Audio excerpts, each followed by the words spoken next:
All right, you should be able to see my slides. As usual, this is for school-related employees and for health department employees.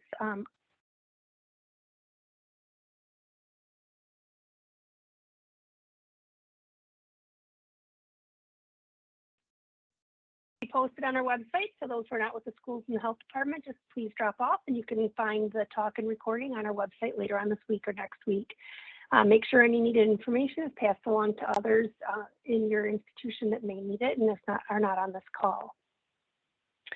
First thing, I did become aware today through an email from the CDC that the CDC will be having a call for schools tomorrow and next Friday from 1:30 to 2:30, talking about testing in schools, about why it's important, what you should know, just other resources.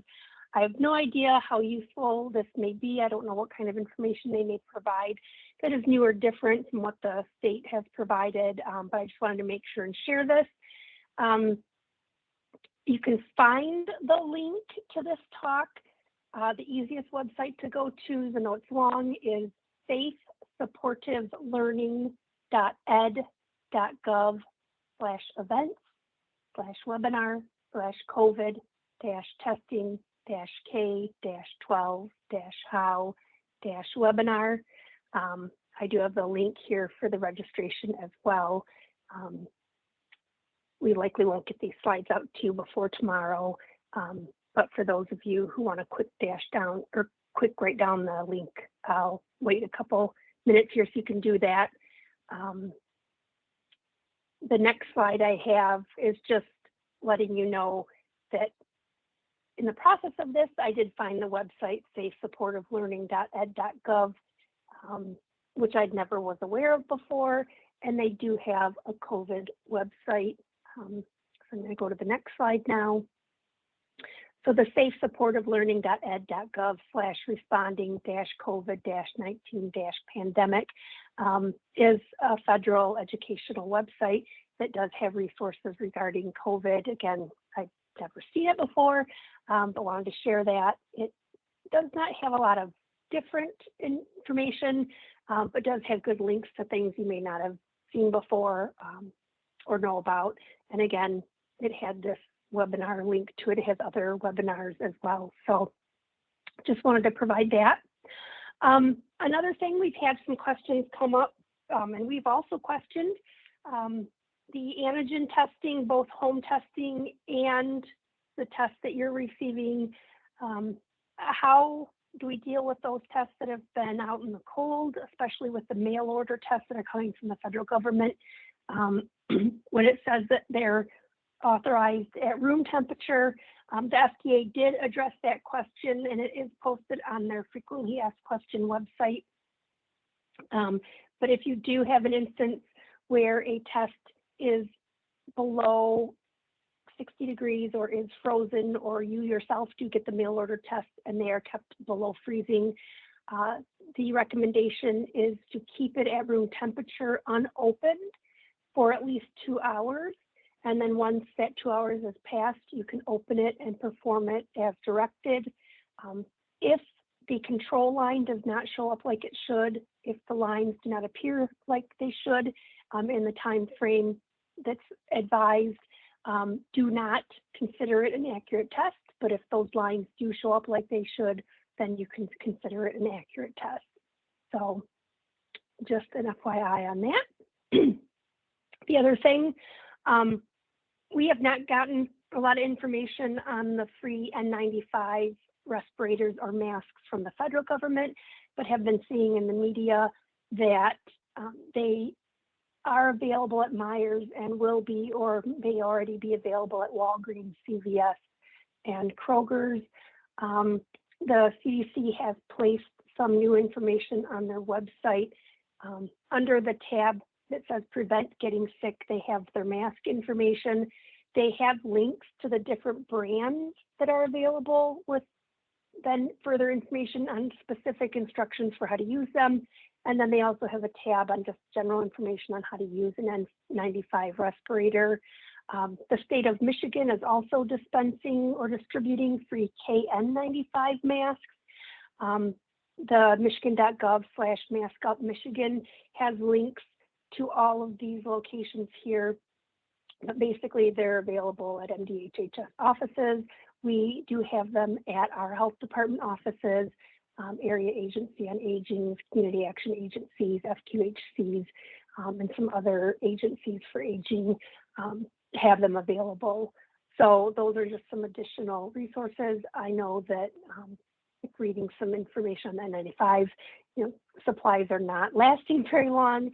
So, so again, those are available, but again, some places may not have them in stock if you go to get them.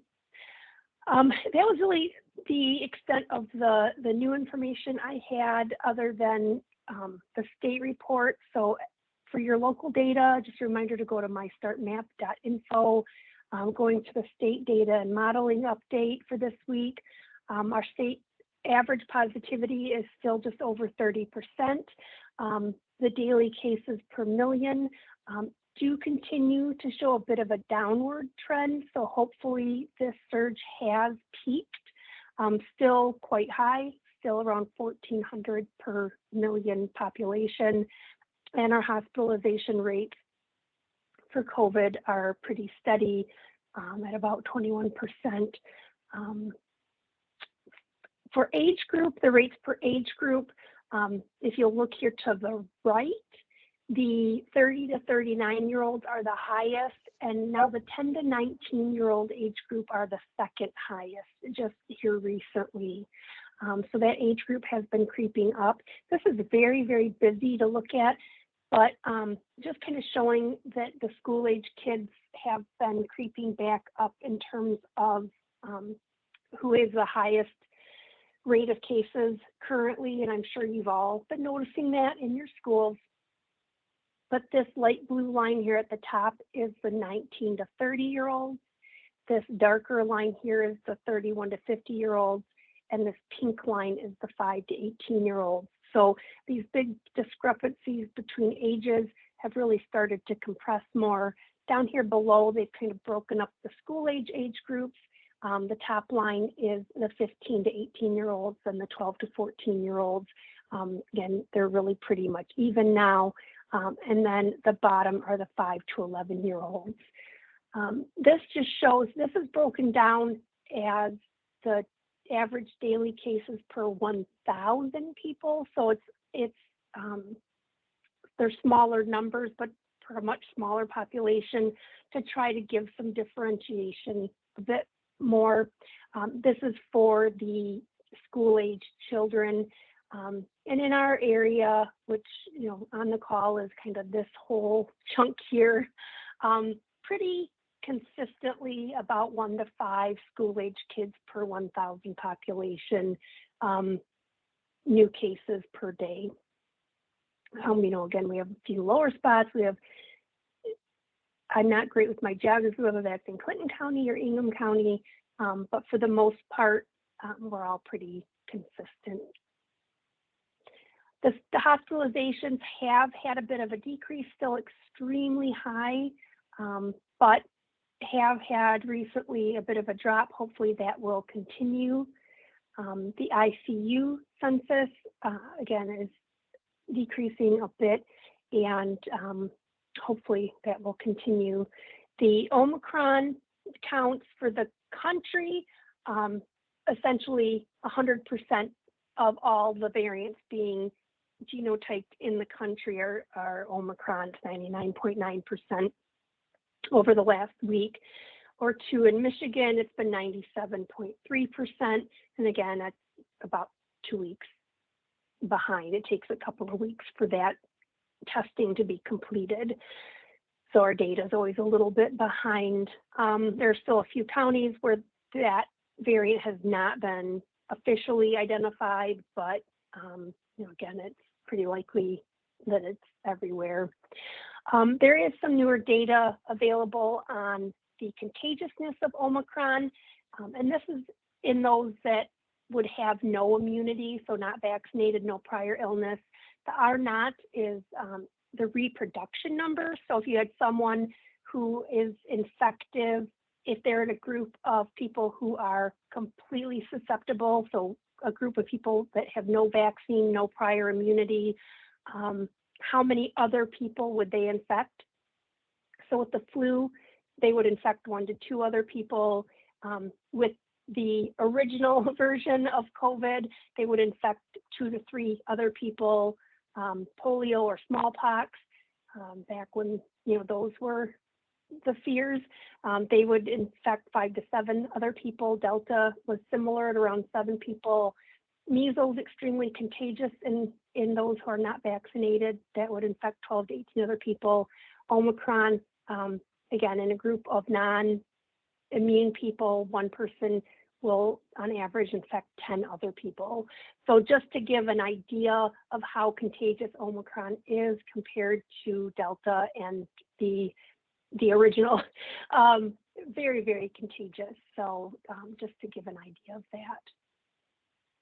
This just gives some ideas about the risks with those who are unvaccinated, which are those who have not had any vaccine, and those who are fully vaccinated, which still the definition does not include a booster shot. This is comparing fully vaccinated with an additional booster dose. So for those who are 12 to 17, they have a 9 times higher rate of hospitalization, and just showing that those rates do go up as age goes up. I had not read this closely before this talk. So here, this is for illness in those who are fully vaccinated with no booster. Down here, this is for those who are fully vaccinated with a booster. So the risk of hospitalization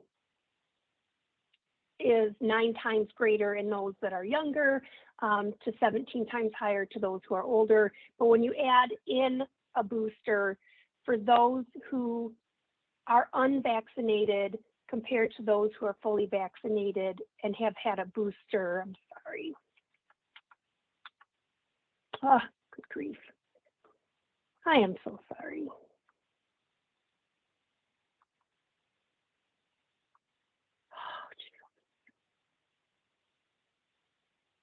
I am not having a good technology day today.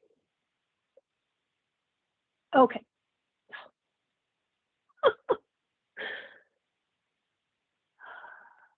All right. There we go. So when you compare those that are unvaccinated to those who are fully vaccinated with a booster, the ones that are unvaccinated and in the 50 to 64-year-old group have a 44 times higher rate of hospitalization, and then those that are over 65 have a 49 times higher rate of hospitalization. I think the next slide is probably easier to look at. In terms of protection with vaccination, the light blue is with Delta and the dark blue is with Omicron. For those who are basically up to date with their vaccines, this was before they changed it to 5 months, but you were 86% protected against Delta, 52% against Omicron. Once you were past that point of up to date, so you were needing a booster, had not yet had one, that dropped to 76 for Delta and 38 for Omicron. But if you did have your booster, you were 94% protected from Delta, 82% from Omicron. So just showing the benefit of having that booster dose in protecting against Omicron. Nationally, again, as cases have gone up, the case rate in the fully vaccinated have gone up as well, but still significantly lower. The protection against death in those that are fully vaccinated is still very, very low.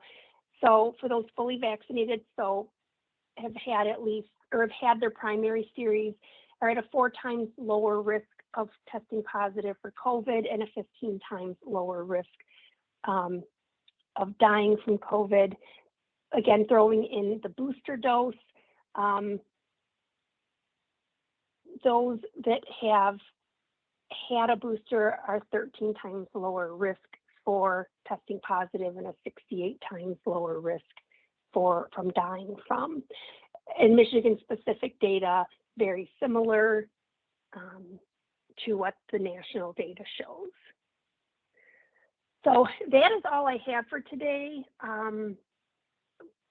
Leaves us a lot of time for questions.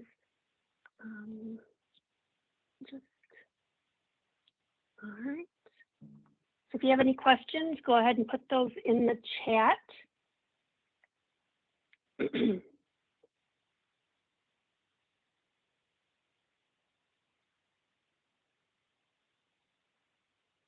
right. So first one is just a comment. We have been unable to receive the appropriate number of tests. If we order 5 boxes, we get 4. Backpack tests have not been shipped, and after reaching out, they told us it is discontinued. Oh, I hadn't heard that. Other districts in the area have not received any of their tests and are forced to use expired tests. So just a reminder regarding the expiration date. The expiration dates were extended to 15 months past the production date. So if you look at your box and see the production date, which is the bottommost date, the expiration date goes out 15 months. Unfortunately, we at the local level have nothing to do with the testing programs. We understand that there's been a lot of issues, you know, a lot of, I don't want to try to say it in the right way, but, you know, a lot of discussion of what will be available, and then unfortunately those things are not being delivered upon, a lot of shortages. We completely understand the frustration. You know, we read about federal government increasing testing supplies to schools, but in terms of when is that actually going to happen, we don't know. And I completely appreciate your frustration.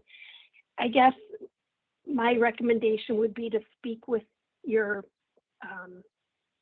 political representatives, your state and federal representatives, and have them try to help you to figure out why things are not getting to you as promised. That would be my only suggestion. But I understand how frustrating that's got to be. But again, if you have need any help with the expiration dates, let us know. We did discuss last week about that extended expiration date, if that is of any help. So high cases for 15 to 18-year-olds, but symptoms are minor. Yeah, so for all people with Omicron, this does seem to be much less severe. Obviously, you don't know person to person who may have a more severe illness or not, but for younger individuals, it does seem to be less severe, maybe asymptomatic. Obviously, they, however, can spread it to others and can spread it to teachers or those who may have more severe illness. Can you put the last slide up, please? Yes. I'm assuming the second to last slide, because I know you all probably know how to get a hold of us. That was the last slide.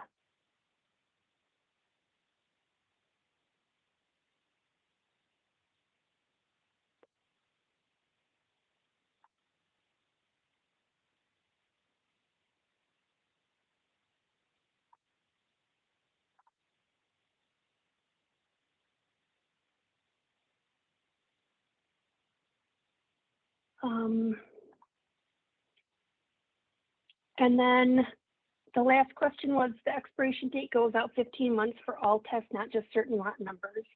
Yeah, the FDA had said that they're all stable for 15 months. They did give information for lot numbers with new expiration dates, just basically so that you don't have to do the math on that. But the document said that all of them are good for 15 months. So again, to me, it's probably just easier to look at your package, look at the production date, and just do the math yourself.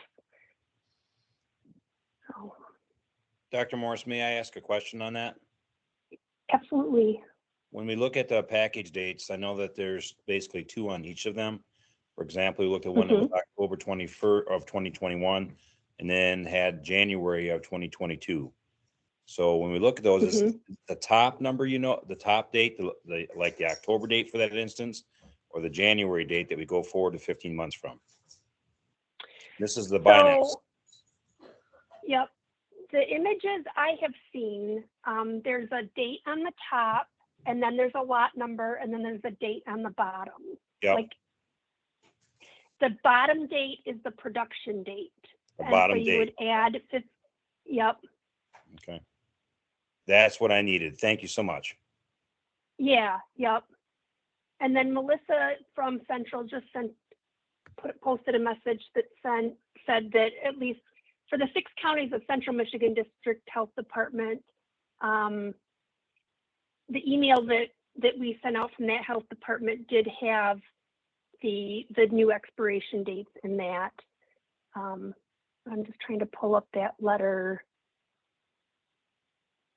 But I know it said in there that they have extended for all of them to be 15 months.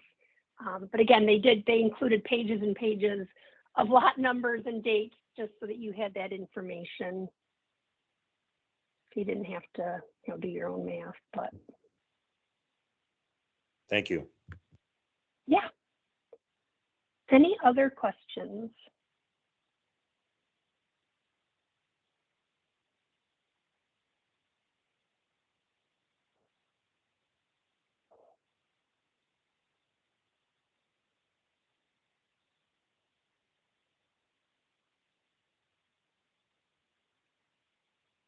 All right. Well, we'll get the slides out to you and the recording. If between now and next Thursday or anytime, if there's things you want me to make sure and cover or discuss or anything, just let me know. If you have questions in the meantime, let us know. Otherwise, try and have a good week, and we'll talk to you next Thursday.